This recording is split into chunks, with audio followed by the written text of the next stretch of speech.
Hey, it's Cashflow Mike, and if you've ever had a client just not take your advice or not take action, then I want to talk about one of the most powerful tools that you can use once the real work with a client begins. It's called the Nudge Pact.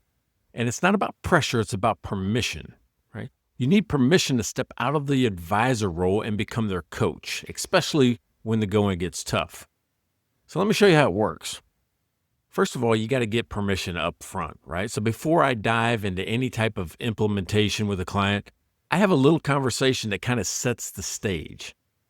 You'll hear me say stuff like, hey, just so you know, when we start implementing some of these changes, it might get hard. You might even hit some resistance or even avoid certain things. Hey, it happens to everybody.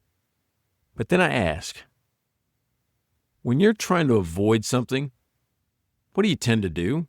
Do you reschedule meetings, stop replying to emails, avoid my calls, cuss me out? I mean, what are the things that I can expect? And they'll usually laugh and they'll tell me their pattern. And that's when I ask for permission. So if I see you doing those things, is it okay if I call it out? I mean, not in a mean way, but as your coach, because that's when I know we're going to be close to a breakthrough. See, that right there, that's part one. Part one of the Nudge Pact is getting the permission up front. It's a little agreement that we make before things get hard. And when I use it is right before we start to get into the actual work. Now let's fast forward a few weeks, maybe even a month. We're in the middle of a project and the client has started rescheduling calls. They're behind on some action items. I'm seeing the signs that they told me about. They're right there in front of all of us. So I lean in and say, hey, you remember when you told me that, when you stop responding to emails and voiding my calls and rescheduling meetings, that something's weighing on you? I noticed that it's happening. You want to talk about what's going on? I'm not blaming. I'm not scolding. I'm holding up the mirror and reminding them with their own words. And then I ask the magic question. Hey, what do you think we should do next? Because we're at this stuck point.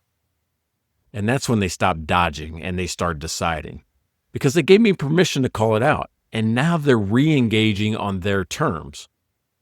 Why does it work? Well, the Nudge Pact works because it's not about shame. It's about trust. It tells your client, hey, that I'm not going to disappear when things get hard. It tells them that I care enough to hold them accountable, to want to see them succeed, that I'm not afraid to shift gears from advisor to coach when it counts. And so that's where the real change sticks. So before you get deep into implementation, try the Nudge Pact.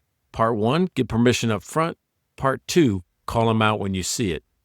So watch for those signs, and when the time comes, step in with empathy, not pressure.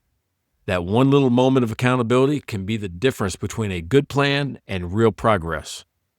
I'm Cashflow Mike, and this week, don't just make recommendations, help your clients stick with them.